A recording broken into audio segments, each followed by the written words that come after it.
Assalamualaikum warahmatullahi wabarakatuh.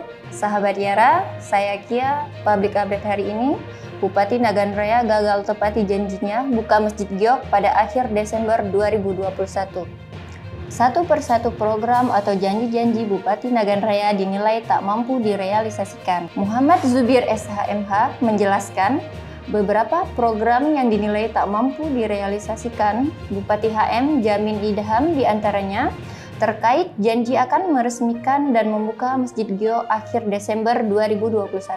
Janji Bupati dapat dilihat di berbagai platform berita media massa online. Hari ini setiap orang atau publik tidak bisa dibohongi dengan menutup-nutupi kegagalan Pemkab Nagan Raya. Kita semua dapat melihat jejak digital itu sebagai bukti ketidakmampuan Bupati Nagan Raya dalam bekerja. Bahkan, keterangan Bupati di platform berita media massa masih bisa diakses terkait janji Bupati akan membuka Masjid Giok pada akhir Desember 2021.